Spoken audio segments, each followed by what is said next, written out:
Efésios capítulo 4, versos 13 e 14. Vamos orar mais uma vez antes de começarmos? Senhor, obrigado por esta hora, quando podemos meditar em Tua santa palavra. Que o Senhor fale ao nosso coração através dela, em nome de Jesus. Amém. Irmãos, na sequência aqui da Epístola de Paulo aos Efésios, após Paulo falar sobre o fato do Senhor conceder dons à igreja, e especialmente ele falou nos versos anteriores, né, o fato do Senhor conceder alguns líderes, alguns homens, como pastores, por exemplo, e outros, né, evangelistas, que seriam os missionários, como dons dele à sua igreja, para a expansão dela e para a unidade dela e para a edificação dela no conhecimento que ela tem da palavra de Deus. Paulo vai aprofundar aqui um pouco mais a razão pela qual esses homens são dados à igreja. Porque é que Deus coloca sobre o seu povo pastores, evangelistas e outros, não é? Para Deus, a unidade da igreja, a unidade e a comunhão do corpo de Cristo é essencial para o crescimento. Paulo vai falar sobre isso aqui. Sem unidade, o corpo não cresce. É como se a gente quisesse separar a mão do resto do corpo e imaginar que o corpo ia permanecer saudável. Ou cortar uma perna, ou qualquer parte do corpo que seja dividida torna aquele corpo deficiente. Aquele corpo doente num primeiro momento, depois o corpo se recupera e continua a se desenvolver. Mas olhando para a questão espiritual, a palavra do Senhor nos ensina que a igreja precisa lutar, como a gente falou no domingo passado, pela unidade, se esforçar pela unidade, para que ela possa continuar a crescer. E quando a gente fala da igreja crescer, a gente não está falando de aumentar o número de pessoas na igreja. Não é isso. Essa é a visão humana da coisa, não é a visão divina. Quando a gente fala da igreja crescer, a gente está falando das próprias pessoas amadurecerem na sua fé, fortalecerem a sua fé, como também novas pessoas chegarem à fé. Isso não significa chegar à igreja, mas outras pessoas chegarem a Cristo e conhecerem a paz de Cristo. Às vezes essas pessoas se unirão a esta igreja local e essa igreja, o número delas crescerá. Mas não necessariamente que a coisa tenha que ser assim. E nem é essa a preocupação de uma igreja saudável. A preocupação é que ela em si seja saudável, que ela sirva ao Senhor e se preocupe com aqueles que estão distantes de Deus, para que eles possam estar perto, não é? Possam estar próximos. Então, essa é a razão pela qual o Senhor vai ensinar aqui nesse texto de Efésios 4, 13 e 14, que todos deveriam crescer juntos, em todos os sentidos. Embora para muita gente o crescer seria uma tentação. Não uma tentação boa, uma tentação ruim.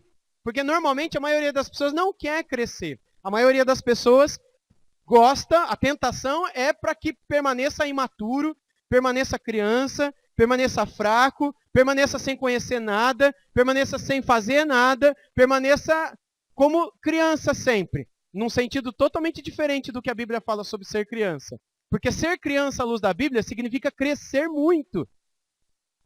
E quando a gente fica, nas palavras de Paulo, né, como bebês na fé, isso não significa coisa agradável ao Senhor. Pelo contrário, significa fugir da orientação do Senhor. A tentação, então, é a gente permanecer imaturo. A tentação é não ler. A tentação é não estudar. A tentação é não orar. A tentação é não buscar mais. A tentação é não servir. A tentação é permanecer mirrado. A tentação é permanecer doente, imaturo, enfraquecido e enfraquecendo a própria igreja, atrapalhando o crescimento de todo o corpo. Então vejamos por que é tão importante que todo o corpo cresça junto em todos os sentidos. A partir do verso 13, então, Efésios capítulo 4, a partir do verso 13 diz assim, 13 e 14. Até que todos cheguemos à unidade da fé e do pleno conhecimento do Filho, à perfeita varonilidade, à medida da estatura da plenitude de Cristo, para que não mais sejamos como meninos, agitados de um lado para o outro e levados ao redor por todo o vento de doutrina, pela artimanha dos homens e pela astúcia com que induzem ao erro. Meus irmãos, o texto no verso 13 começa, até que todos cheguemos à unidade da fé. O objetivo, então, de Deus dar pastores e mestres e evangelistas à sua igreja é que esses homens, desses homens, Deus pudesse trazer unidade à igreja e pudesse trazer crescimento à igreja. Como é que a igreja iria chegar à unidade da fé?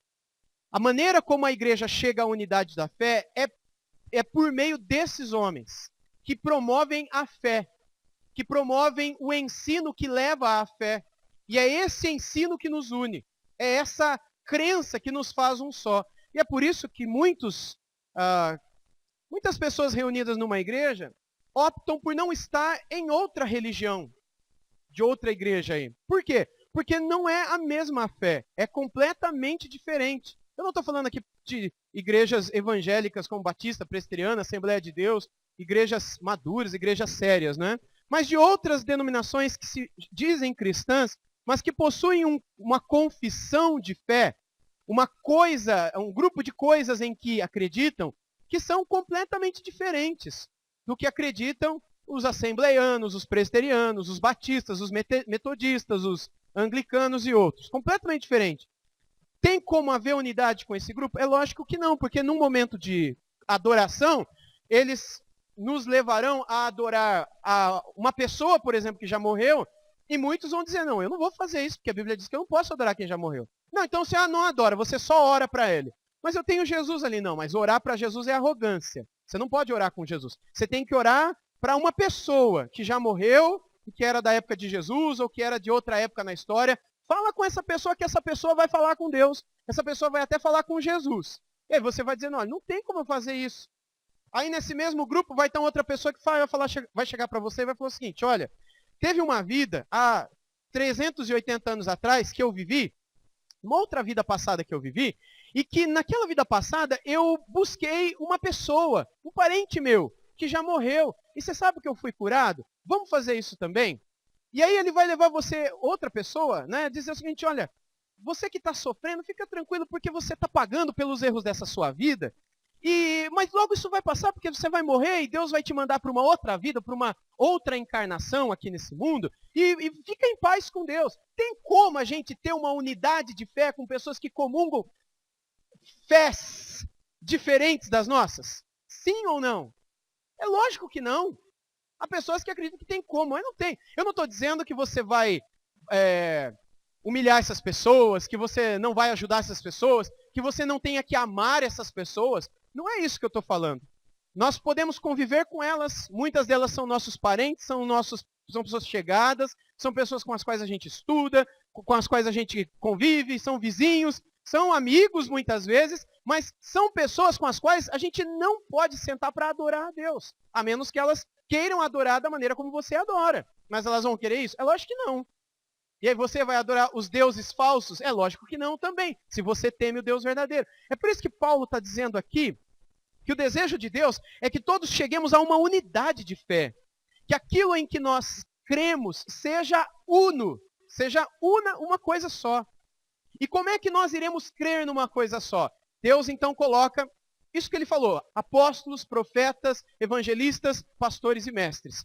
Presbíteros, obreiros, bispos, não é? Anciãos, homens de Deus, para edificar a igreja de Deus sobre a fé, para que a igreja possa crescer crendo na mesma coisa, sobre Cristo, sobre Deus, o Pai, sobre o Espírito, sobre o céu, sobre o inferno, sobre pecado, sobre casamento, sobre vida após a morte, sobre tudo.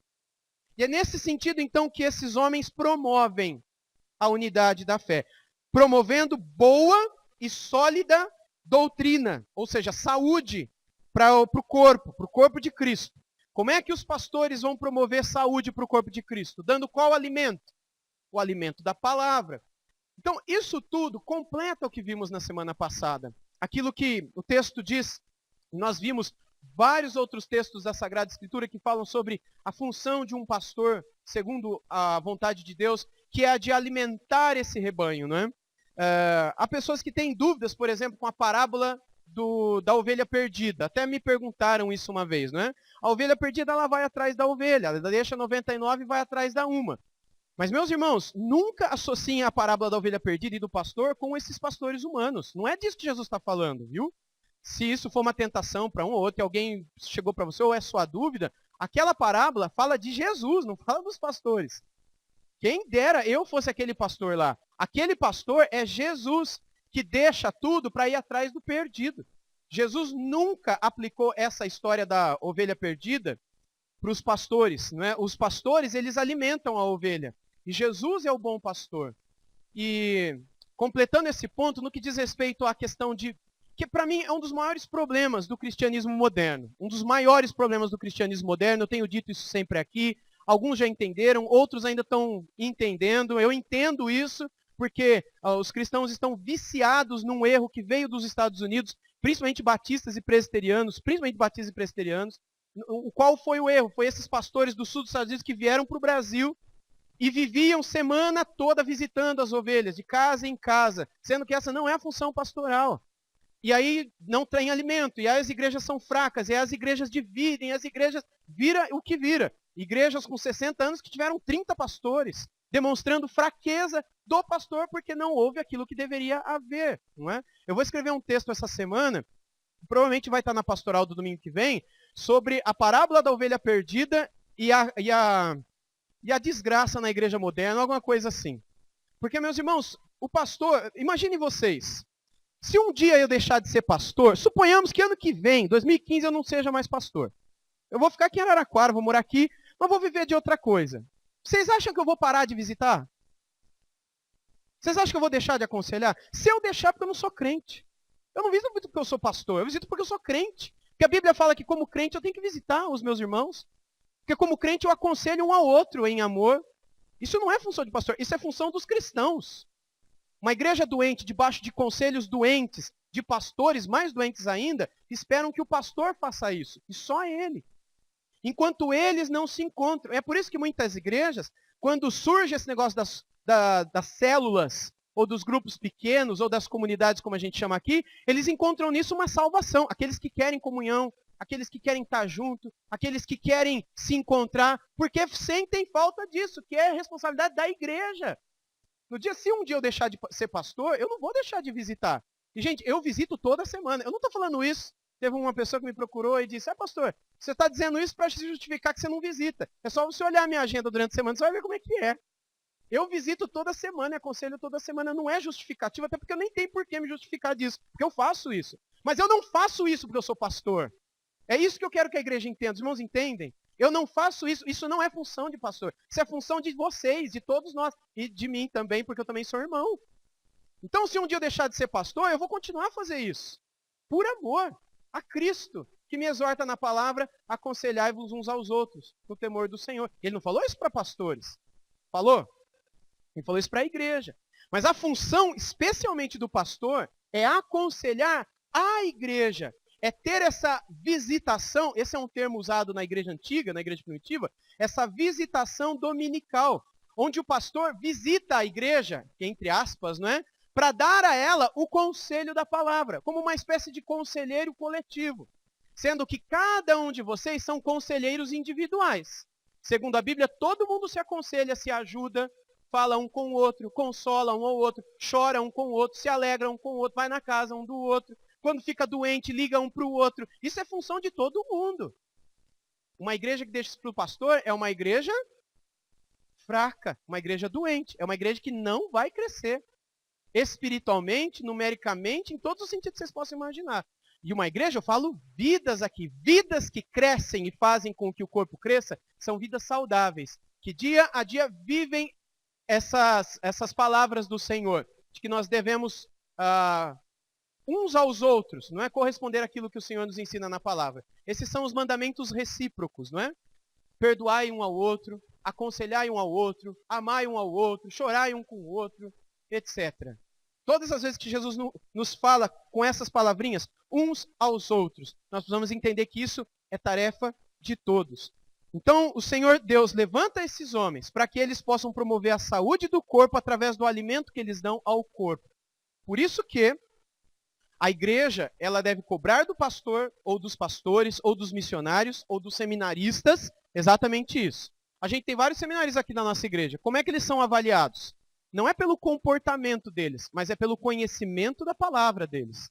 É nesse sentido que nós deveremos vê-los, acompanhá-los, incentivá-los, presenteá-los, doar livros para eles, cobrar deles que eles estudam e cresçam, porque é isso que um dia eles serão lá na frente. Lá na frente eles estarão servindo a igreja de Deus, mundo afora, como? Como homens que deverão alimentar o rebanho de Deus, a igreja de Cristo. Como Pedro alimentou um dia. Pedro, tu me amas? Júnior, tu me amas? Wesley, tu me amas? E tantos outros. Apacenta as minhas ovelhas. Como? Jesus mesmo diz lá no final do Evangelho de João. Alimentando as minhas ovelhas. Como? Com a palavra de Deus. Com a santa palavra de Deus. Sem esse alimento não é possível haver saúde. Visita traz saúde para a igreja? Não traz, meus irmãos. Aconselhamento? Não traz. A gente faz um com o outro, porque o Senhor nos recomenda a comunhão dos santos.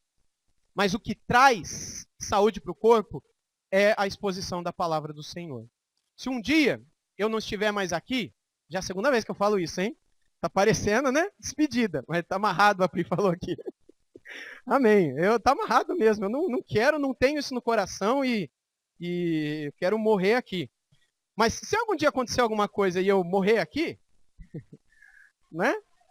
Não adianta amarrar, porque uma hora vai chegar. Como é que vocês deverão escolher um pastor segundo a vontade de Deus? É pela fidelidade dele à palavra, ok?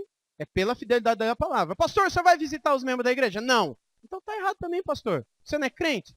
Ah, não, então tá bom, eu vou visitar como crente, mas a minha dedicação maior é a palavra. Eu vou prestar contas para Deus disso daqui. Eu vou visitar e quando eu for na sua casa eu vou puxar a tua orelha para você ir também.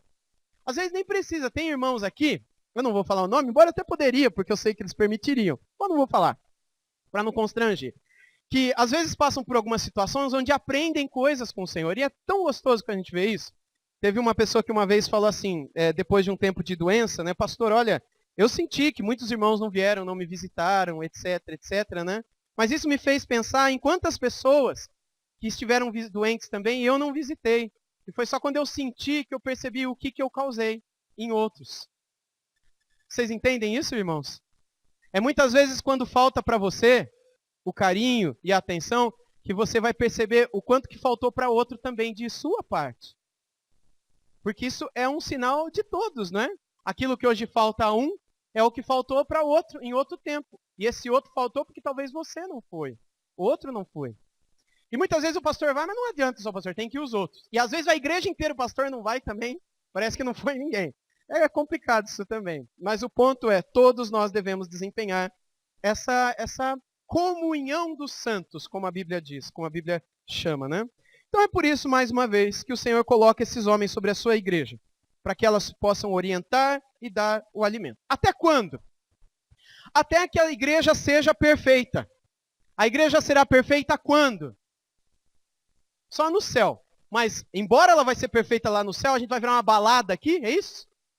Esses dias me pediu para adicionar no Facebook um DJ, fulano de tal. Tava lá, DJ tal, balada gospel. Eu adicionei. Enfim, quero compartilhar textos e todas coisas com ele, né? Esses tempos atrás também em São José dos Campos, um senhor que faz balada rave. Na minha época não tinha esse negócio de rave. Depois eu fui ver o que é esse tal de rave, eu descobri o que é a rave. Mas ele é diretor de baladas rave gospel, né? Enfim, tem de tudo hoje. Eu já falei para vocês que uma vez eu fui convidado para tocar numa banda, antes de eu ser pastor, numa banda gospel onde os meninos fumavam maconha. E eu fui. Eu não fumei maconha, mas eu fui tocar na banda. Eu toquei nessa banda durante um bom tempo, pessoal. Onde tinha um jovem lá que... E para mim eu não entendia aquilo lá direito, eu achava que não tinha... Eu era recém-convertido na época. Infelizmente esse moço se perdeu e está no mundo até hoje. Infelizmente mesmo, né?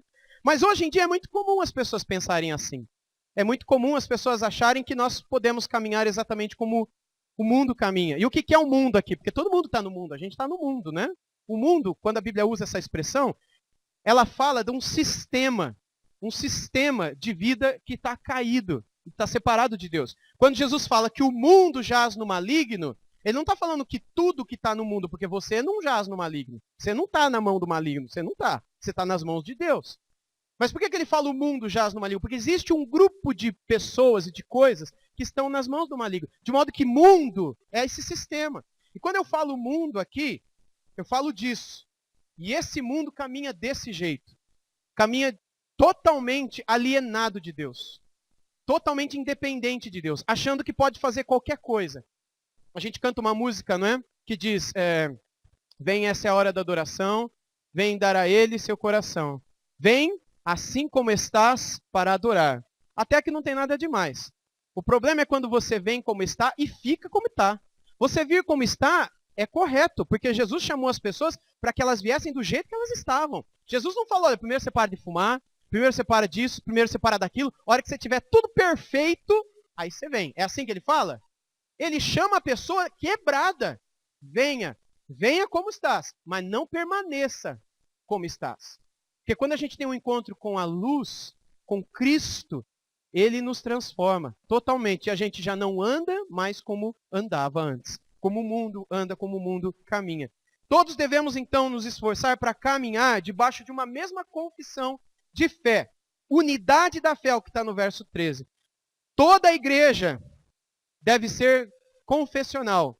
Toda a igreja, não essa igreja, eu falo todas as igrejas batistas dessa cidade, igreja presbiteriana, as igrejas de Assembleia de Deus, todas as igrejas cristãs mundo afora têm que ser confessionais. O que significa ser uma igreja confessional, irmãos?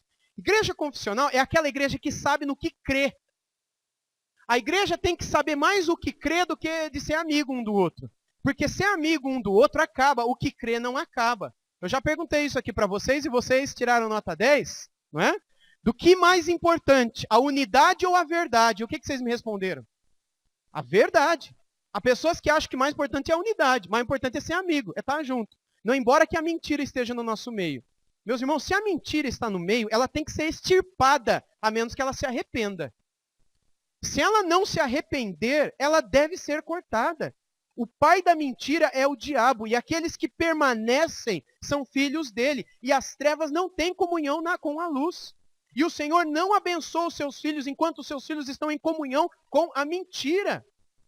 Então isso tem que ficar muito claro para nós. Nós fechamos com a verdade. A palavra de Deus é a verdade. E é nela que nós vamos encontrar a nossa unidade. É como se ela fosse uma oliveira, uma videira, e nós fôssemos galhos secos espalhados mundo afora. E Deus, então, nos enxerta nessa videira, ou nessa oliveira.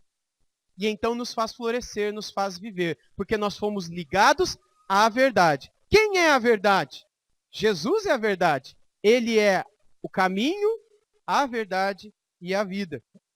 Sem essa tal de unidade, meus irmãos, não é possível continuar a caminhar como igreja. Para qualquer pessoa que queira continuar a caminhar junto de outras pessoas, mas que não confessam a mesma fé que aquelas confessam, né? Jamais chegarão à unidade da fé com elas, não é? Você precisa saber no que você acredita. Eu preciso saber no que eu acredito. A unidade, meus irmãos, é a única coisa que permanece. E a unidade só se torna unidade, só permanece como unidade se for na fé. Se não for na fé, não é unidade. Você quer ver uma coisa? Se a igreja ela está unida por causa do prédio bonito que ela tem, ela não está unida. Se a igreja está unida por causa do louvor que tem, ela não está unida. Se a igreja está unida porque gosta do pastor que tem, ela não está unida. Ela está doente. A igreja tem que estar unida por causa daquilo que ela acredita. Se acabar o louvor, se acabar o pastor, se acabar o prédio, a igreja permanece. Porque o que a une é a fé, não é o pastor, não é a palavra, não é o louvor, não é o prédio. É a verdade, é a palavra. É ela que nos une, aquilo em que cremos. Vocês acreditam nisso? Por que quando eu não estou aqui, vocês não vêm? Só para vocês pensarem. Então, o Eliel bateu palma ali. Ó. Só para vocês pensarem nisso, tá bom? A continuação do texto diz o seguinte. Eu não estou dizendo para todos, né? Obviamente. Até que todos cheguemos à unidade da fé e do pleno conhecimento do Filho de Deus. O pleno conhecimento do Filho de Deus. A unidade, gente, segundo Paulo aqui, o apóstolo Paulo, não seria apenas da fé, não é? A unidade da fé, mas a unidade do pleno conhecimento do Filho de Deus. Então, ele vai falar de algo mais aqui, naquilo que a gente confessa publicamente, que é a pessoa de Jesus. Agora, a gente tem como confessar se a gente não conhece Jesus? Não tem, gente. Porque conhecer Jesus de um jeito básico, todo mundo conhece. Até o diabo conhece, aliás, melhor do que a gente. Falar que acredita, a Bíblia diz que até o diabo acredita. Não diz? Até o diabo crê. Então o fato de você crer não muda nada na sua vida, porque o diabo também crê e vai para o inferno. Crer não muda nada. E, aliás, a Bíblia diz que ele crê e estremece. Tem gente que crê e nem estremece. Nem fica com medo, nem tem temor quando vê o pecado diante de si. Trata o pecado com justificativas 1000. Né? Acha que o pecado é uma coisa que a gente pode conviver com ela numa boa. O pecado está melhor que a gente nessa situação. O diabo está melhor que a gente. Aqui ele fala que nós também seremos unidos quando tivermos pleno conhecimento da pessoa de Cristo. Não é um conhecimento básico que todo mundo tem. Todo mundo crê. Todo mundo se apega a ele. Não é? Eu estava ouvindo Paulo Coelho numa entrevista essa semana, algumas semanas atrás, que é um grande escritor brasileiro, o maior escritor brasileiro mais premiado mundo afora, falando sobre uma mudança que houve na vida dele, da época do satanismo, bruxaria, drogas, etc., até que ele passou por uma fase estarrecedora na vida dele, que ele quase perdeu a vida dele, e então ele fez um caminho lá de Santiago, na Espanha, e ele se encontrou com Deus, e hoje ele fala de Jesus o tempo todo, nos livros dele ele cita isso, mas ele não cita só Jesus, ele cita Buda e várias encarnações de Buda, cita Maomé, cita várias divindades pagãs, orientais, que para ele são outras encarnações de Cristo. Mas como ele é brasileiro, e a esposa dele é católico-romana, não é? Então ele se apegou mais a Cristo, ele fala mais de Cristo, mas sem nenhuma dificuldade de falar que são outras encarnações da pessoa de Cristo. Ele crê em Cristo, gente. Ele, nessa entrevista dele, também assistiu um outro vídeo, falando sobre algumas experiências com Cristo que ele teve, ele fala de Jesus como qualquer cristão. Ele já leu a Bíblia algumas vezes, e tem muito cristão que não sabe, que nunca passou do Êxodo, ou dos Salmos, mas ele tem toda essa experiência. Isso faz dele alguma coisa aos olhos de Deus? A gente sabe que não. A gente sabe que não. Porque não há arrependimento de pecado. Você está julgando. Não sou eu que estou julgando, foi Jesus que julgou. Porque aquele que, de fato, tem uma vida mudada é aquele que negou a si mesmo, arrependeu-se dos seus pecados e anda em novidade de vida. Eu gosto muito de literatura. Eu acompanho a vida de escritores e tudo mais. E a vida dele é uma vida de alguém que realmente ainda não conheceu Jesus. Eu já orei para ele uma vez, né? Pedindo ao Senhor que dê a ele a graça de conhecer a Cristo de fato. Eu gostaria muito que ele conhecesse. Enfim, por outras razões, que uma outra oportunidade eu posso falar. Mas a marca que está na vida de Paulo Coelho é a mesma marca que está na vida de muitas pessoas. É aquele que acredita, é aquele que confessa com os lábios, é aquele que sabe o raso de Jesus, mas não é aquele que anda em novidade de vida. É aquele que mente ainda. É filho do pai da mentira. É aquele que adultera ainda. É aquele que comete o pecado como se o pecado fosse um lugar agradável para essa pessoa. E não mais um acidente de caminho, como eu digo aqui nessa pastoral. O pecado, para o cristão, ele é apenas um acidente na peregrinação rumo ao céu. E não mais uma festa na qual o cristão vive ali. Né? A pessoa que vive no pecado, ela não é cristã mais.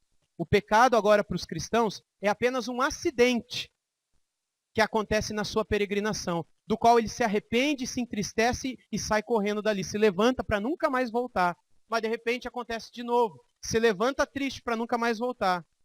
Aquele que cai e fica e se alegra e só justifica, essa pessoa precisa ter um encontro com Jesus. Precisa saber o que é novidade de vida. Precisa conhecer plenamente o Filho de Deus, como Paulo diz aqui.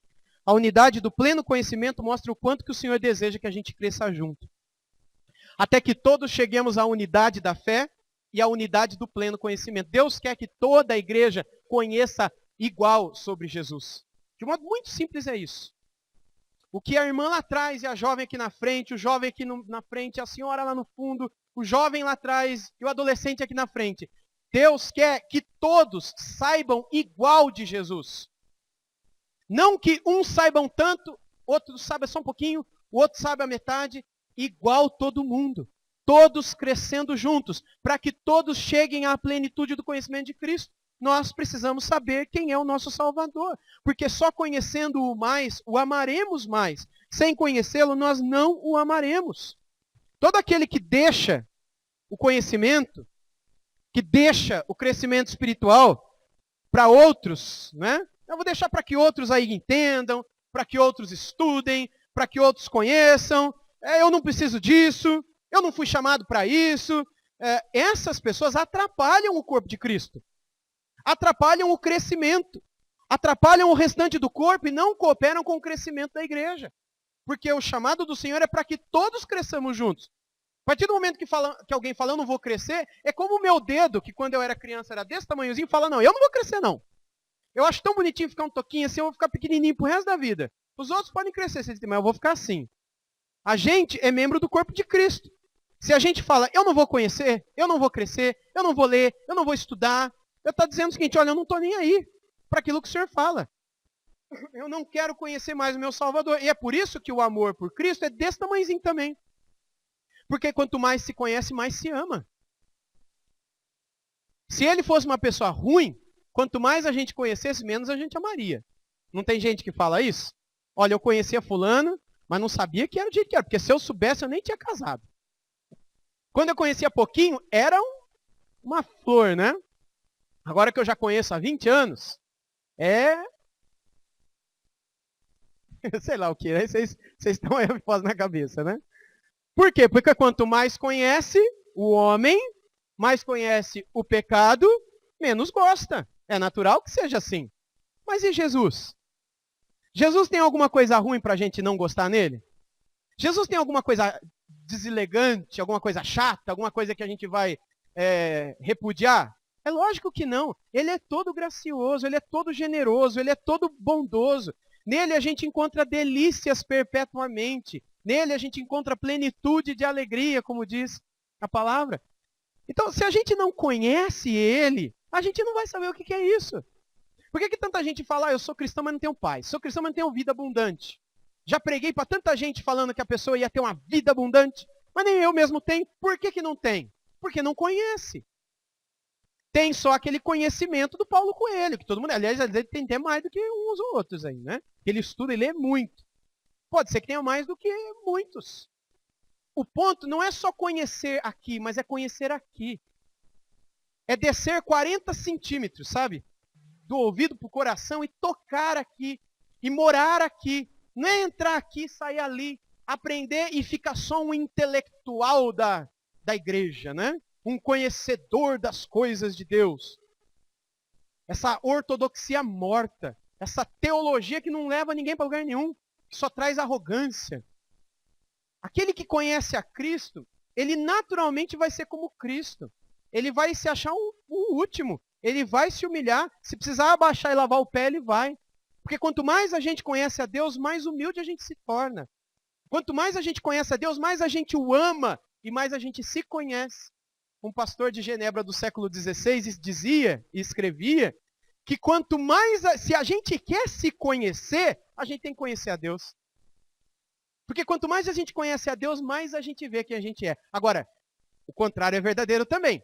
Quanto menos eu conheço a Deus, menos eu me conheço. Quanto menos eu conheço a Deus, mais eu me acho. Sabe? Mas quanto mais eu conheço a Deus, mais eu vejo quem realmente eu sou. E quanto que eu dependo dele. E quanto que ele é bom. E o quanto que ele me muda. Por isso que eu preciso chegar ao pleno conhecimento do Senhor. E crescer nisso. E é por isso que toda a igreja deve valorizar o dom do ensino que Deus dá para homens e mulheres na sua igreja, como eu falei no domingo passado. Professoras, professores, evangelistas. Só o pastor mestre que não, vocês lembram que eu falei no ano passado. Mas no demais, o dom do ensino é para todo o corpo da igreja. E eu louvo a Deus por tantos homens e mulheres de Deus na história, a quem Deus deu esse dom, e que tem escrito, e que tem ensinado, e que tem abençoado a minha vida. Mas só abençoaram a minha vida porque eu li, porque eu ouvi, porque eu fui atrás, porque eu quis conhecer mais. A eles? A doutrina morta? Não, a Cristo. Como é que eu conheço a Cristo? No meu quarto trancado, pedindo para ele aparecer na minha frente com uma luz amarela no teto? É assim que eu conheço a Cristo? Ele disse que a gente o conhece na palavra. Você quer saber quem é Jesus? Leia a palavra. Eu não gosto de ler, pastor. Então você não gosta de Jesus. Não, pastor, não é bem assim, entende? Eu não gosto de ler, mas assim, você não vai crescer. Você vai depender só do alimento que você recebe no domingo aqui do púlpito? Só desse alimento que te é dado aqui? Ou um ou outro? Nós precisamos de Cristo, meus irmãos. E Deus usa o verbo, essa tentação que um dia eu estive nela, de fugir do estudo, fugir da leitura, fugir do crescimento, é uma espécie de opressão, meus irmãos. Deixa eu dizer isso com toda a tranquilidade, com toda a calma e amor do mundo. Uma geração, um país que está debaixo de uma cultura onde ler é uma coisa que ninguém gosta, é um país debaixo de opressão espiritual. Eu falo isso para alguns amigos pastores, eles dão risada, mas para mim é sério. Um país que tem a cultura que o nosso país tem é um país de opressão, meus irmãos. A coisa não vai. Você bota uma batidona e um monte de menina com shortinho curto e um monte de rapaz mexendo que nem doido, enche. Mas você coloca uma biblioteca no centro da cidade, distribui livros de graça. Isso, você sabe o que para mim é? Você pode rir se você quiser. Isso para mim é opressão diabólica. É opressão. É o diabo que oprime as pessoas para elas viverem na ignorância. É o diabo que oprime as pessoas para elas ficarem longe do estudo, do conhecimento. O tempo todo a Bíblia diz que a gente tem que crescer em graça e em...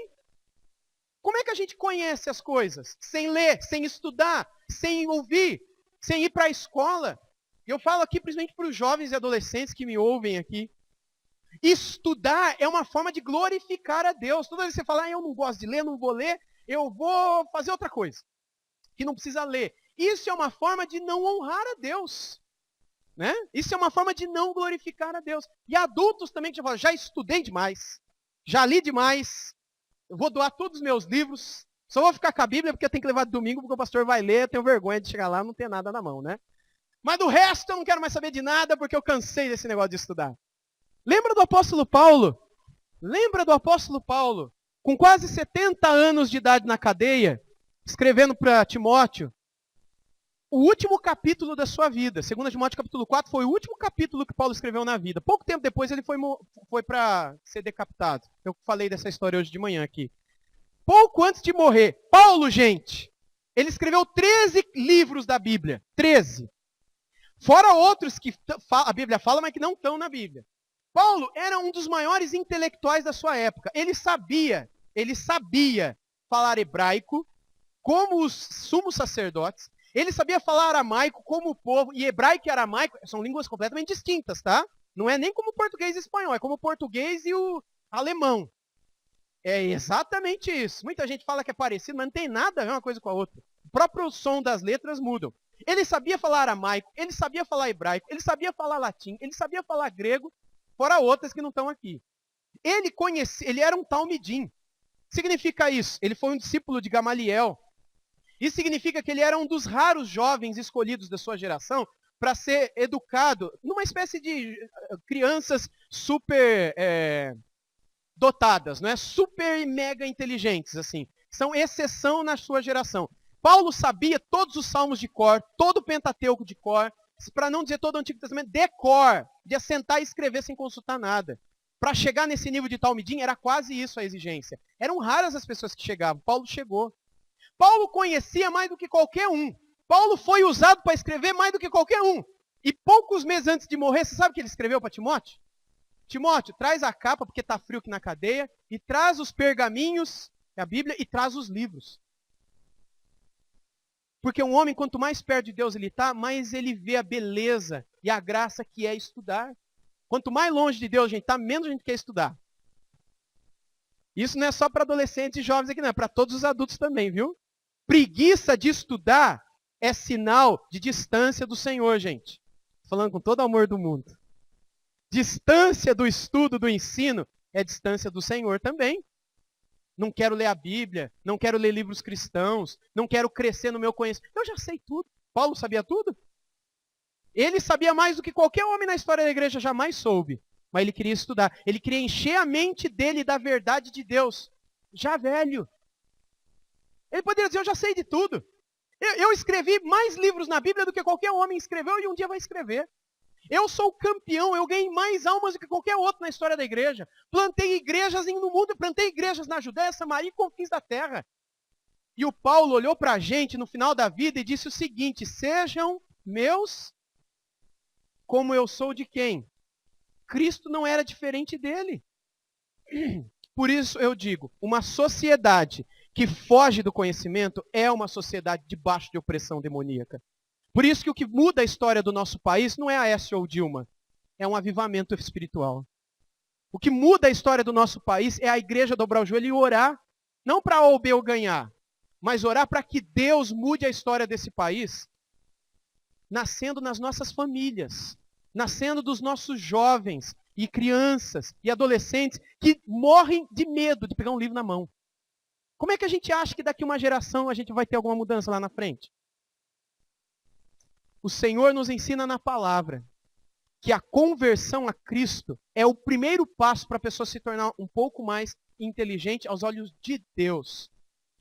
E ter a sua mente, não as suas emoções, sua mente renovada.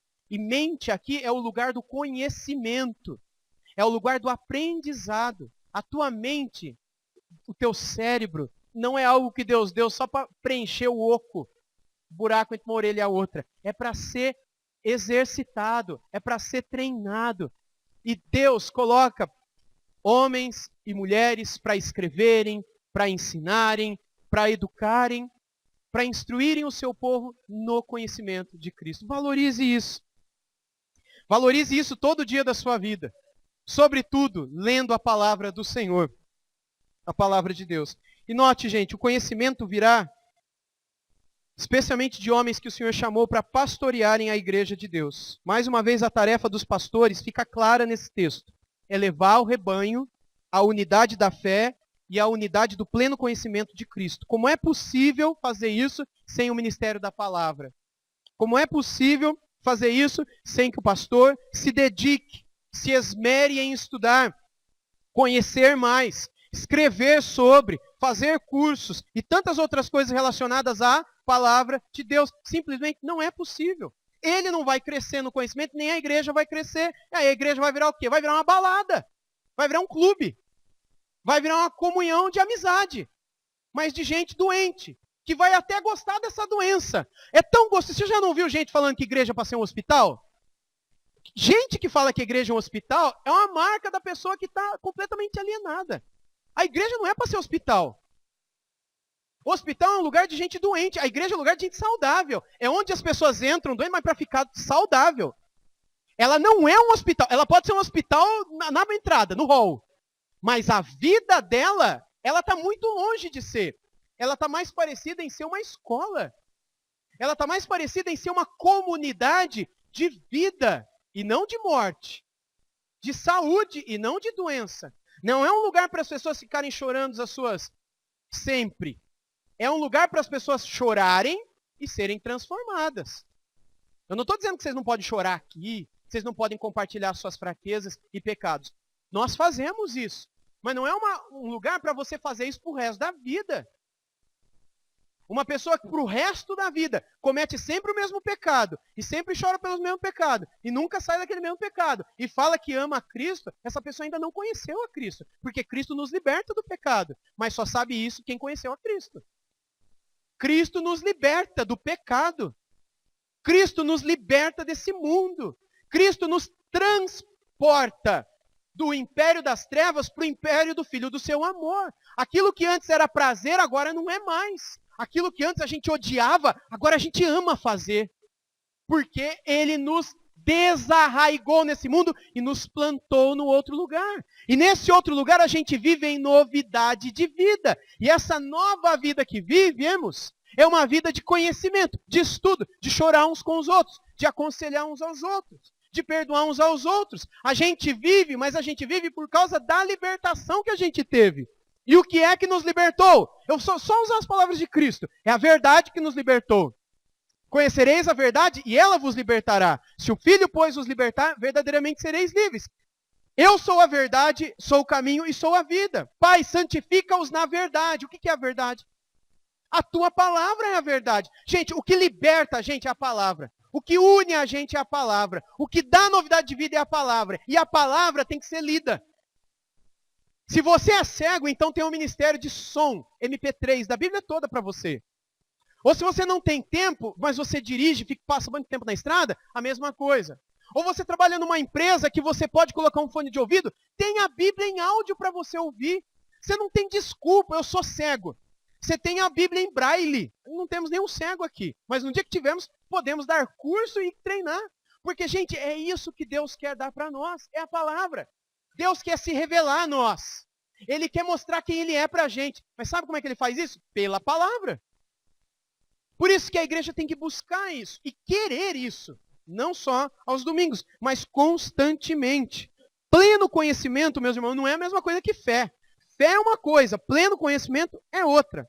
A gente não só tem que ter a mesma fé, mas a gente tem que crer na mesma coisa. A gente tem que crescer crendo a mesma coisa sobre a pessoa bendita de nosso Senhor Jesus Cristo. E o conhecimento de Jesus está relacionado com o que a gente sabe sobre a vida dele, o nascimento dele, virginal, a morte, a ressurreição, a ascensão, e sobre a atual situação de Cristo com o seu povo. E tudo que ele falou sobre os cidadãos do seu reino. A Bíblia fala muito, ele nos instrui muito. E nós devemos e deveremos conhecer mais e mais sobre isso enquanto caminhamos nesse mundo. Para quê?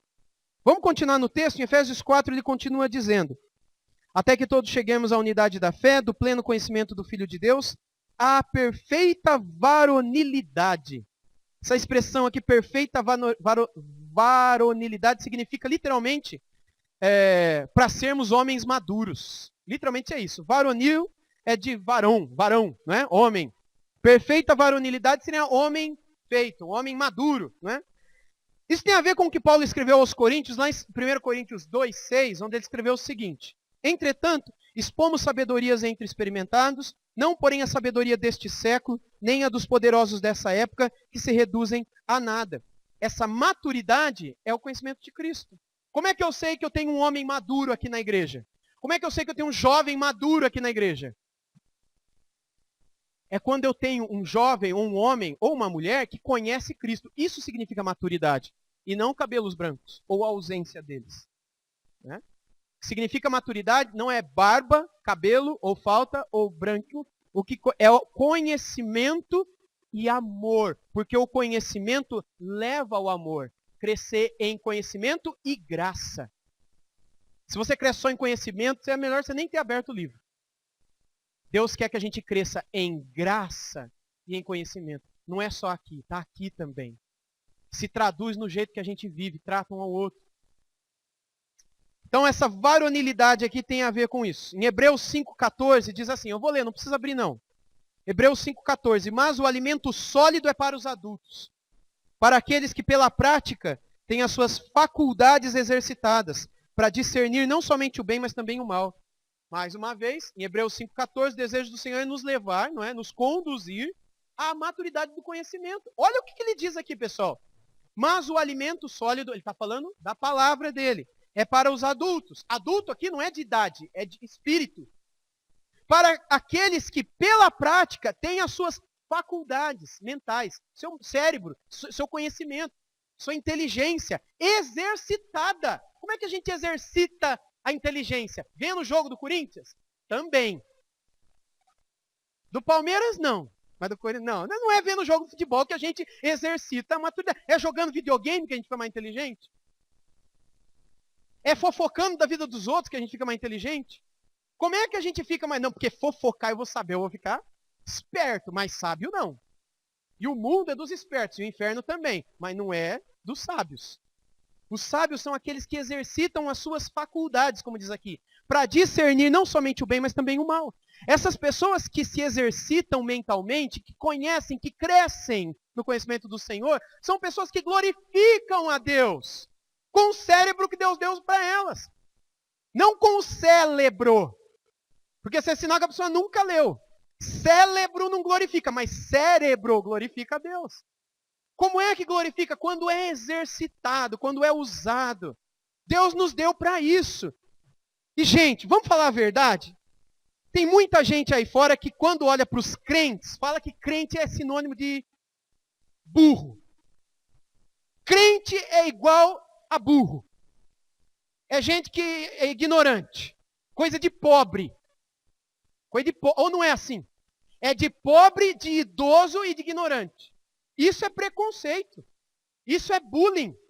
Isso é perseguição. Mas a gente não vai fazer como os homossexuais, fazendo passeata na rua, né? Pelos direitos dos cristãos que não são burros, não são isso, não são ignorantes. A gente não vai fazer isso porque, enfim, né? Mas isso é preconceito. Esse tipo de coisa. Mas é preconceito por causa de quem? Por causa da gente, pessoal. Por causa dos cristãos que não estudam, não leem, não valorizam. Na época dos avivamentos da Europa, esses avivamentos produziram os homens mais inteligentes da história.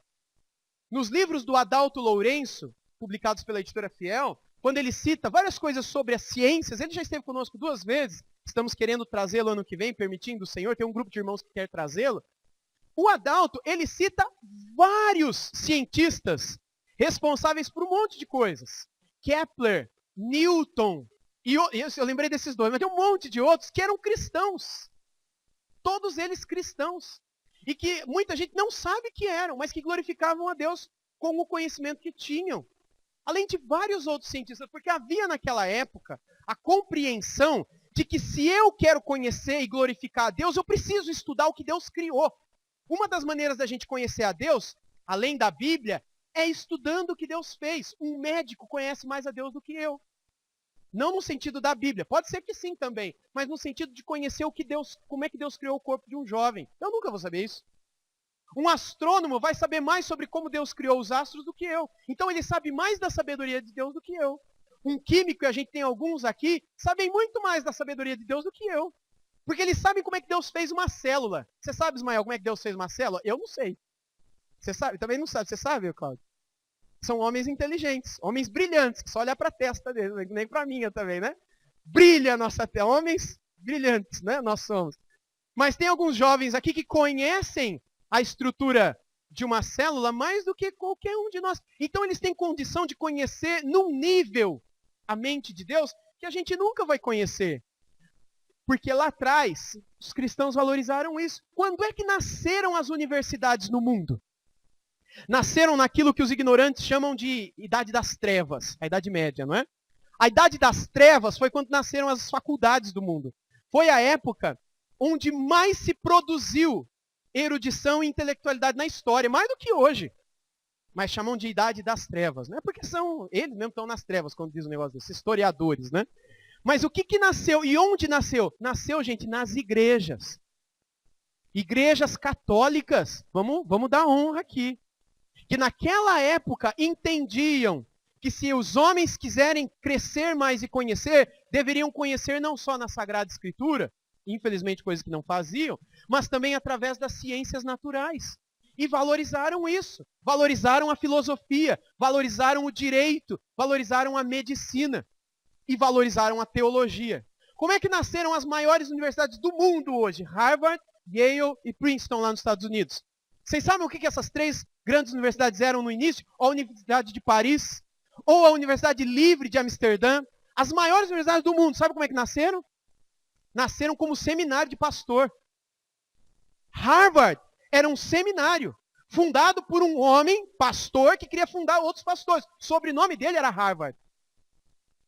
Com o tempo, deixou a Bíblia, deixou o cristianismo. Ainda tem o curso de teologia lá, mas eles não acreditam em Deus nem na Bíblia. Curiosamente.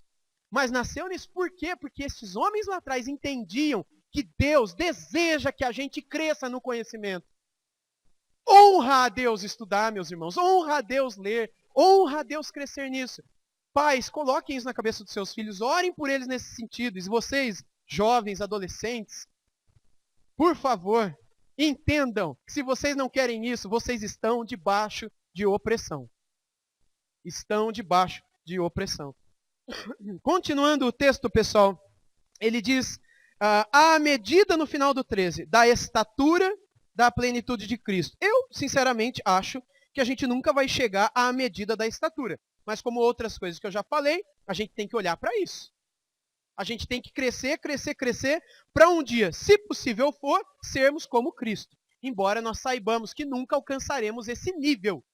Eu sei que eu nunca vou ser como Jesus. Mas isso não deve me desanimar. Deve me fazer sempre manter o meu olho nele e dizer, olha, amanhã eu quero ser mais parecido com ele nessa área. Depois de amanhã vai vir alguém que vai me irritar muito, mas eu vou tentar agir como Jesus nessa área. Depois de amanhã vai ter alguém que vai me roubar, eu vou agir Jesus como nessa área. Eu tenho que ter sempre ele como meu foco. Como é que Jesus agia nisso, naquilo? O que ele me instruiu que eu tenho que fazer? Então eu vou fazer como ele fez, para que eu possa ser mais parecido com ele. Mas como é que eu vou saber o que ele fez? Como é que eu vou saber o que ele falou? Como é que eu vou saber o que ele instruiu se eu não ler? Se eu não conhecer? Se eu não leio, se eu não conheço, é porque eu não quero ser como ele. Eu não posso dizer que eu amo ele. Quer dizer, poder posso, né? Qualquer um pode falar que ama Jesus. Mas quem são aqueles que o amam? Esse é o que me ama. É aquele que ouve o meu mandamento e o entra aqui e desce para cá. Esse é o que me ama. E esse será amado pelo meu Pai. E eu me manifestarei a ele. E eu e o Pai viremos até ele. Você quer conhecer Deus de verdade? Tem que entrar aqui, tem que descer para cá. É ouvir o mandamento, guardar a palavra no coração. Esse, Jesus disse, é o que me ama. Aquele que ouve, guarda e obedece às minhas palavras. Esse é o que me ama de verdade. E esse é o que será amado pelo Pai, o resto não. O verso 14, para a gente encerrar, diz sobre a razão de tudo isso, né? Para que não mais sejamos como meninos, agitados de um lado para o outro e levados ao redor por todo o vento de doutrina, pela artimanha dos homens, pela astúcia com que induzem ao erro. Eis aqui então, meus irmãos, o porquê da importância do estudo, da doutrina, do conhecimento. Por que isso é importante, não é? Por que Deus, por meio do Espírito Santo, quer conduzir a gente à maturidade espiritual através do estudo da palavra? A razão é para que a gente não seja como um menino, inconstante. Eu tenho um menino de 9 anos. E ele é inconstante, porque é coisa de menino. Pai, eu quero ganhar uma chuteira. Hoje. Aí amanhã ele chega na escola e tem um amigo que está com uma camiseta diferente. Pai, eu quero a camiseta. Aí depois ouve de um videogame. Pai, agora eu quero videogame. Não é assim? Aliás, tem alguns adultos que são assim também, viu? Não é? Hoje eu quero comprar esse carro. Não quero mais esse, quero aquele outro. Não, eu não gosto dessa roupa aqui, eu quero comprar uma roupa nova. Eu comprei um sapato hoje, eu, mulher, mas daqui 2 semanas, eu não gostei. Eu acho que está meio centímetro abaixo do que eu imaginava, eu quero outro sapato. Isso é ser inconstante. Não é assim ou não? Não é assim? Muitos adultos permanecem meninos, inconstantes. Uma hora que é uma coisa, outra hora que é outra coisa. Uma hora está bem, outra hora está mal. No sentido de que, bom, eu estou bem porque agora eu tenho o que eu queria. Eu tenho o que eu queria. Mas aquilo que eu tenho agora, já estou insatisfeito. Eu quero outra coisa agora. E assim com o emprego, assim com o salário, assim com a casa, assim com a esposa, com o marido, assim com roupa, assim com tudo. Não quero mais, quero inconstante. Isso mostra imaturidade, isso mostra meninice. Por isso que a gente tem que crescer no conhecimento de Jesus, porque é Jesus que nos tira da meninice. A palavra menino aqui não tem nada a ver com a palavra pequenino, não é? Que está na Bíblia também. Menino aqui traz a ideia de alguém que não cresceu. Pequenino tem a ideia de alguém que é humilde de coração, que se diminui para que Cristo cresça. Menino aqui não tem nada a ver com isso, tem a ver com aquele que não quer crescer, aquele que quer ser inconstante. Seja você convertido há pouco tempo ou há muito tempo, entenda isso, Deus deseja tornar você alguém inteligente. Deus deseja fazer você crescer, informar você. Além de formar em você a imagem dele. Ele quer formar e informar. Estão comigo?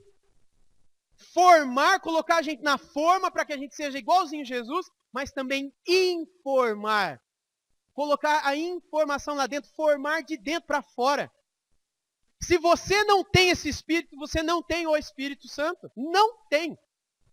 Ou você se converteu e permaneceu menino. Porque você teve pastor, líder, ou um orientador, ou um conselheiro, que falou para você que o mais importante era sentir a presença. Era ter uma experiência, era correr atrás da cura, do milagre. que o mais importante era ficar rico, era dar o dízimo para poder receber em troca. Nada disso é de Deus, gente. O que é de Deus é isso que a gente está lendo aqui na Escritura, em Efésios, em Hebreus, em Gálatas, no Evangelho de Marcos, nessas passagens todas que estamos aqui mencionando. E outras que vão estar no esboço, que vai ser colocado no site amanhã para vocês lerem, se assim quiserem. Deus deseja então, aquele que começou a boa obra em você, ele quer continuar a desenvolver essa obra na sua vida. Nenhum cristão é uma obra acabada. Não, eu estou convertido, já sei, chega. Como meninos, os cristãos são facilmente enganados por outros. Por isso que fala aqui que são levados de um lado para o outro, ao redor, por todo o vento de doutrina. Como é que é o coração de um menino? Obviamente é enganoso, é imaturo, é perigoso. Ele está aqui, o pai o ama, o pai o aconselha, mas chega alguém com péssimas intenções e fala para ele, não, eu vou dar isso aí para você, só vem aqui na minha casa. E o leva, e o mata, e vende os seus órgãos para o chinês. Ou para o italiano, para não falar que é preconceito, né? Para qualquer um, né? Para o araraquarense. Por quê? Porque o menino é inconstante. Ele não sabe o que quer. Ele não sabe em que se apegar. Menino, bem menininho mesmo, né? Coisa de criança, isso não é maldade. É da natureza da criança, sim. Mas Deus deseja que a gente não seja assim. A ponto de que vem um e fala uma coisa no seu ouvido. Você fala, será que não é isso? Aí vem o pastor e fala outra coisa. Eu acho que é isso. Aí na quinta-feira vem outro e fala, não é nada disso, é assim. Eu acho que é isso. Isso é ser menino. É não saber no que acredita. É cada hora tá pingando num canto. Olha, isso que o pastor pregou no domingo, você não vai por esse caminho não, porque isso é ser menino. Isso é ser inconstante. E essa meninice pode matar você. A meninice é perigosa. Matar aqui é espiritualmente, tá? Pode destruir a sua vida. Porque vai chegar num ponto que você não quer mais nada. Você não vai confiar em mais ninguém. E você não vai ter mais unidade com ninguém. Por quê? Porque você permaneceu levado de um lado para o outro. Cada ventinho que soprava, você acreditava. Não, agora a onda é dente de ouro. Eu acho que essa igreja aqui é fraca, então eu vou atrás de dente de ouro. Afinal de contas, depois eu vou arrancar e vender e ganhar um dinheiro. A ênfase agora é cair. Então eu vou para uma igreja que cai. Não, a ênfase agora é gatinhar e andar que nem leão na igreja. Especialmente se for no louvor, especialmente se for uma mulher. Né? Já viram isso na internet? É a unção do leão. Aí levanta e fica fazendo assim, né? Au, au. Vocês não viram isso? Tem milhões de visualizações no YouTube. A cantora gospel mais famosa do Brasil. Uau! É a unção do leão. Se você fosse na igreja, eu conheço um monte de gente de lá, inclusive tem um aluno que é de lá, que não concorda com nada disso, mas ainda está lá porque ele acha que vai reformar a igreja lá. Mas amém, Deus o abençoe. Tem a unção da lagartixa. Eles grudam nas travessas e aqui em Araraquara tem isso. Tem um amigo meu que era da... Bom, não vou dar muito detalhe. Tem um amigo meu que é dessa igreja. Eles grudam mesmo, literalmente. Tem alguns que sabem do que eu estou falando, outros não. E eles atravessam. Tem uns que atravessam, sabe quando tem aquelas vigas de ferro? Dá até medo, mas não cai. E fala, tá grudado. É unção. Porque uns são, outros não. Não é? Vocês não são, mas eles têm. De onde vem isso? Entenderam a piadinha aqui? Eu sou péssimo com isso, né? De onde vem essas coisas todas? Vem da falta de conhecimento. Agora, não queira só encher a sua cabeça de conhecimento e não viver. Porque isso também não agrada a Deus. É crescer em graça e conhecimento. Tem gente que quer ficar só na graça. Peca à vontade. Faz tudo de errado, mas estamos na graça. Vai por tudo para o inferno. E tem aqueles que não, tem que conhecer isso, conhecer aquilo, os mistérios de Deus. Eu vou entrar num seminário, eu vou virar doutor em eu quero ser o conhecedor, mas não ama o irmão, não perdoa quando alguém pede perdão, não pede perdão quando vai para o inferno também. Tem a cabeça do tamanho de um ônibus, mas um coração vazio. É crescer em graça e em conhecimento. Isso é um homem e uma mulher crescendo em equilíbrio. Não é só crescer no coração e nem só na cabeça. É nas duas coisas ao mesmo tempo. Se eu cresço só com a cabeça, isso me mata. É nesse sentido que a letra pode me matar. A letra mata. Se eu estou só enchendo minha cabeça de informação, mas eu não amo o meu próximo, eu não coloco isso em prática, isso não desce para o coração, essa é meninice também. Mas se eu fico só naquela situação da graça, pecar à vontade, tudo pode, tudo isso, tudo aquilo, e tá tudo bem, e chora, e se abraça, e faz churrasco, e vai na casa um do outro, e é um amor falso só. Isso também mata, meus irmãos. Não há comunhão que sobreviva nisso. O que é que sobrevive? É ter isso e ter aquilo. E é isso que muita gente não entende. É ter a comunhão, é ter o churrasco, é ter as lágrimas, mas é também ter o estudo. Valorizar as duas coisas. É crescer em graça e em conhecimento. Paulo aqui, aparentemente, está tratando só do conhecimento. Porque, aparentemente, o negócio da graça estava resolvido para os Efésios. Mas eu estou citando as duas coisas aqui para a gente sempre se lembrar. E é nesse sentido, então, que Paulo está falando para eles. Né? Paulo não queria que eles fossem meninos e meninas em situação de risco.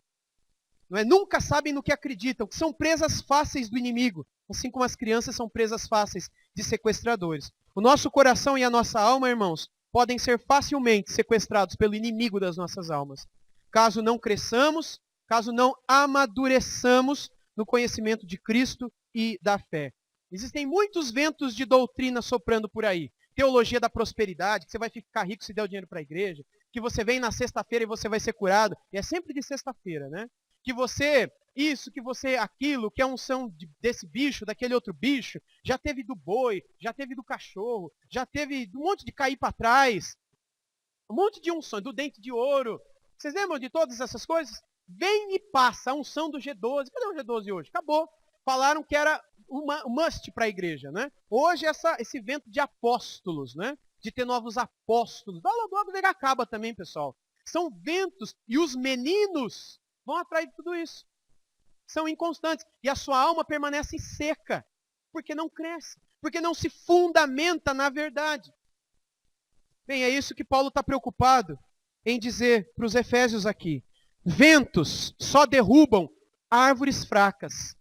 Lembra que no começo do culto eu mencionei árvores aqui. Somos como árvores. Mas árvores só são derrubadas pelos ventos quando elas têm raízes bem pequenininhas. Eu plantei uma árvorezinha na frente de casa quando a gente mudou para casa, e a árvore deu um vento lá nas primeiras semanas e derrubou ela, eu tive que plantá-la de novo. A gente mudou no final do ano, né? Aí ela começou a crescer, aí Natal, aí a gente foi no encontro da família, tal, quando voltou, um dos vizinhos bêbados passou em cima da árvore, derrubou a árvore. Plantei ela de novo, e cresceu, e graças a Deus nenhum desastre mais aconteceu, né? Nem por causa de vento, nem por causa de álcool, né? Qual que é o ponto aqui? Quando as árvores são novinhas, qualquer coisinha derruba elas. Mas quando as árvores são antigas, e elas possuem as suas raízes já bem lançadas nos lençóis de água, né? E são bem fortes, não é qualquer vento que derruba não, meus irmãos. Não é qualquer vento que derruba não. Vento só derruba árvore que não tem raiz. Vento de doutrina só derruba cristão que não tem raiz. Ventos de tentação, sedução, pecados, só derruba cristãos que não têm raiz. São fraquinhos. Cai, é que nem a casa de palha dos 3 porquinhos. Conta essa história para as crianças e depois explica ela espiritualmente. Pode falar assim, a nossa vida, se a gente não for de Deus, a gente é que nem alguém que tem uma casa de palha. Mas se a gente tem uma casa construída de tijolo ou de pedra, que era a casa do terceiro pouquinho, o lobo, olha só, o lobo vem, sopra, faz o que quiser e ele não consegue fazer nada. Assim é o cristão. Já viu como é que planta eucalipto? Planta um do ladinho do outro. Se você plantar um eucalipto só, vai dar um vendaval, o que vai acontecer com aquele eucalipto só? Ele vai cair, porque como é que é o tamanho? Vocês já viram a raiz de um eucalipto? Dá até vergonha, tadinho. Tão pequenininha que é. Mas quando elas são plantadas uma do lado das outras, pode bater o vento que for que uma encosta na outra. E a raiz delas lá embaixo vão se entrelaçando uma com a outra. Pode bater o vento que for que elas não caem. É nesse sentido que nós também devemos viver juntos. E estar um do lado do outro. Porque quando o vento bate, eu esbarro no Ismael. Quando o vento bate no Ismael, ele esbarra no Cláudio. E quando bate no Cláudio, o Cláudio esbarra em mim. E a gente vai um sustentando o outro. Como irmãos na fé.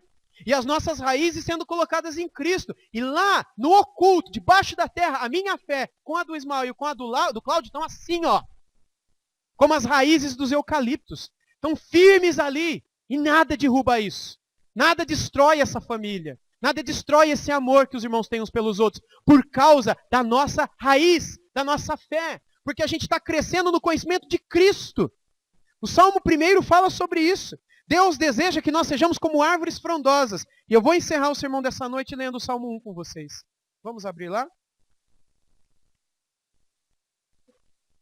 Salmo 1, versos 1 a 4.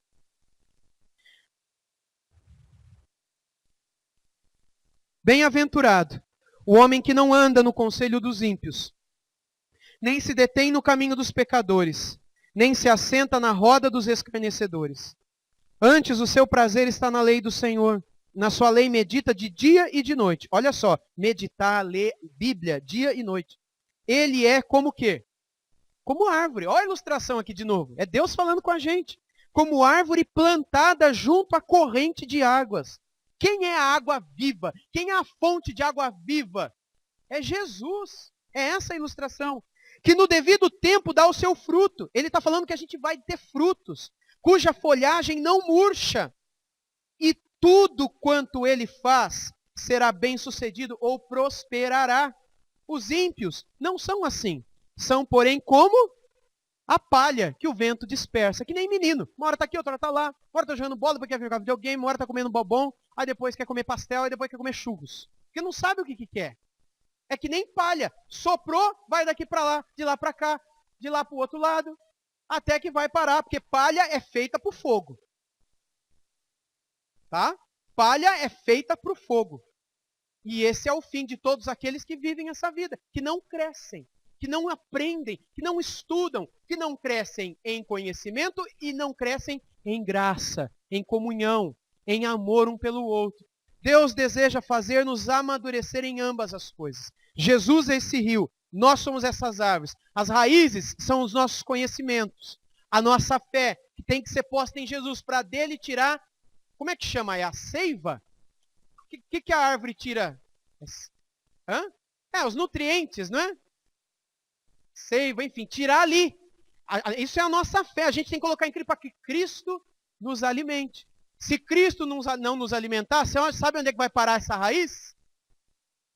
Você sabe onde é que vai parar essa raiz? Se essa raiz não for plantada em Cristo, porque essa árvore não vive sem alimento. Você não vive sem alimento. Se essa árvore e essa raiz, que é você, não tiver colocada no rio, que é Jesus, isso vai ser colocado no pecado. A televisão vai te alimentar. Literaturas adúlteras vão te alimentar. Essas que são meio cinza, sabe? Às vezes tem até 50 tons. Você vai gostar dessas porcarias, porque a tua alma está cheia de adultério. Está cheia de idolatria. E é isso que te alimenta. Para ler um livro cinza, você se encanta, porque é daquilo que a tua alma gosta. Mas para ler um livro sobre Cristo, cansa, dá sono, dá preguiça. É até um calmante gostoso, né? Ler a Bíblia. Porque você lê, dá um sono, dá uma preguiça ler a Bíblia. Mas ver um filme que está cheio de prostituição, nossa, vocês não nem pisco. A tua raiz vai se colocar em alguma coisa. Mas aquilo que te alimenta é aquilo que vai te dar vida ou morte. Aquilo que te alimenta é aquilo que vai te dar paz ou tristeza. Aquilo que te alimenta é aquilo que vai te preencher ou te deixar alguém vazio. Vazio. O que é que tem te alimentado? O que é que tem te preenchido? Veja como Deus é bom. Deus o tempo todo diz, venha a mim. Conheça de mim. Lança sobre mim. Conheça a minha palavra. Conheça o meu mandamento. Guarda, ele nos chama. Ele nos convida. E o que a gente faz com isso? Meus irmãos, o problema não está nele. Onde ele está? O que ele pode fazer por nós? O problema é onde que o nosso coração está. O problema é que o nosso coração foge dele muitas vezes, para muito longe. Em Lucas 2, a palavra de Deus diz que ele mesmo, o próprio Jesus, em Lucas capítulo 2 diz isso, ele crescia em graça e em conhecimento diante de Deus e diante dos homens. E crescia Jesus em sabedoria e em graça diante de Deus e diante dos homens. Lucas 2 diz para a gente. Ele é o nosso exemplo, meus irmãos. Ele é o nosso mestre. Façamos o mesmo que Cristo. Sigamos o exemplo de Cristo. Busquemos crescer para o nosso bem, para a glória daquele que nos salvou, para que fôssemos mais do que jamais imaginamos que poderíamos ser. Ele deseja fazer mais de nós. Ele deseja fazer que a gente cresça. Ele deseja nos encher dessa vida.